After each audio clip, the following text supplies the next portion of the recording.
Olá, alunos, sejam todos bem-vindos a mais uma aula de informática para o concurso da Polícia Civil do Paraná 2018.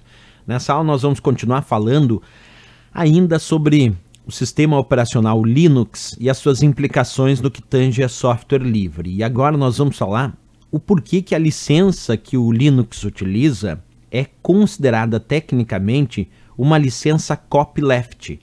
Nós já aprendemos aqui na aula anterior que a licença pública geral, chamada GNU-GPL, ou simplesmente GPL, é a licença que aplica liberdades para o Linux, que transformam o Linux em software livre. E a licença GPL é considerada, se assim a prova sugerir, uma licença copyleft.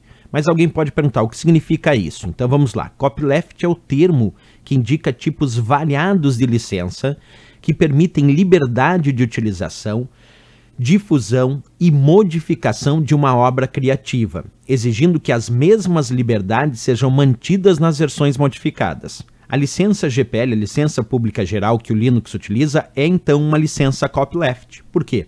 Porque eu posso, através do Linux, eu posso acessar o código-fonte, eu posso modificar de acordo com as minhas necessidades, tudo eu posso executar como desejar, tudo isso que a gente já discutiu anteriormente. Agora, o que vem a pergunta é: se alguém utilizar este código-fonte, criar modificações, será que ele também tem que manter essas mesmas liberdades para essas versões modificadas? A resposta é sim, porque as licenças copyleft, assim, elas exigem que não só elas indicam as ditas liberdades, mas se alguém se utilizar desse código-fonte para modificar, também vai ter que aplicar nas suas versões modificadas as mesmas liberdades. Por isso nós vamos chamar isso de licença copyleft.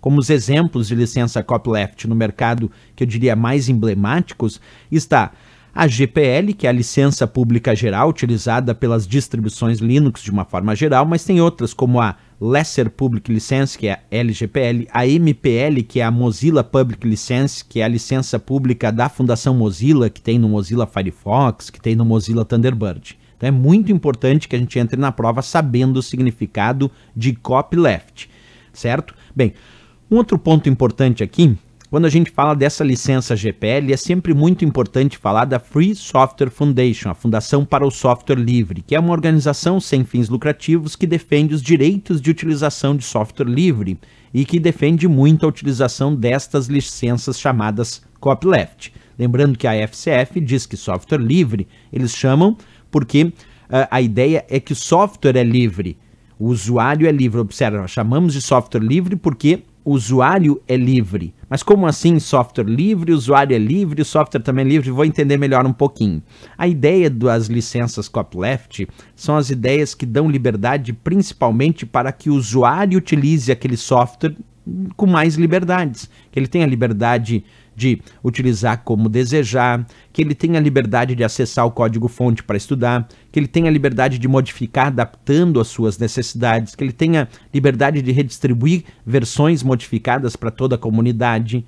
Por isso que eles têm a ideia de que quando a gente chama um software de livre, na verdade, quem é livre é o próprio usuário, que tem liberdades sobre esse software. Essa é uma grande charada da FCF, né? Outra pergunta que pode surgir em relação à Fundação para Software Livre, ela foi fundada em 1985 por Richard Stallman, percebe? A FCF, a Free Software Foundation, que criou, que faz a boa parte da gestão da licença GPL, foi fundada pelo Richard Stallman, certo? A FCF patrocina o projeto GNU, que é o projeto que deu origem à licença GPL.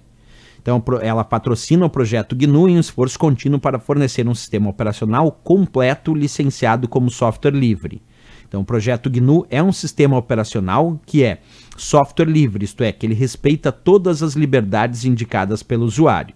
Quando a gente ouve falar numa prova sobre GNU Linux, isso quer dizer que nós temos ali o bojo da ideia do software livre voltado ao Linux junto com o projeto GNU. Então, GNU Linux, o que seria isso? A Fundação para Software Livre, a FCF, recomenda as versões instaláveis do GNU, mais precisamente distribuições GNU Linux, que são totalmente software livre. Então, é muito importante isso, porque a própria Fundação para Software Livre, ela recomenda que o usuário, se desejar realmente obter as benesses de um software livre, que a pessoa dê preferência para instalar uma distribuição chamada GNU Linux, porque essa é totalmente baseada no conceito de software livre, ok?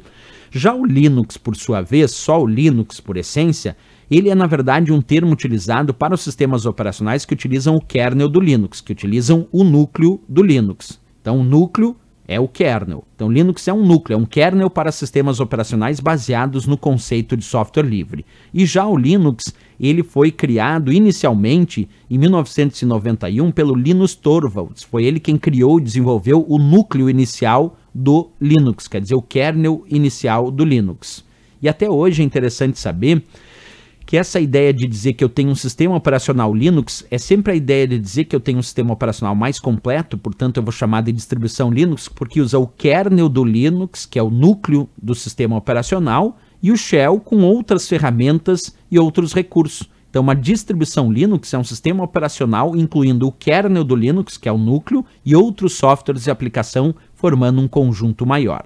Existem vários exemplos de distribuições Linux no mercado. A gente pode dar alguns exemplos bem emblemáticos, como a distribuição Ubuntu, a distribuição Kurumin, que era uma distribuição brasileira que não existe mais, a distribuição Mandriva, que é a união de outras duas distribuições, a união da Mandrake com a Conectiva criou a distribuição Mandriva, a distribuição OpenSUSE, o Chapéu Vermelho, o Red Hat, uma distribuição bem emblemática no desenvolvimento do Linux, o Knopix também é um exemplo, Gentoo Linux, Debian, uma outra distribuição Linux desde os começos, onde o Linux começou a se tornar mais popular. Então existem inúmeras distribuições Linux ao redor do mundo e elas são chamadas assim de distribuições Linux porque são sistemas operacionais que usam o kernel, que usam o núcleo do sistema operacional Linux. A Fedora aqui um outro exemplo.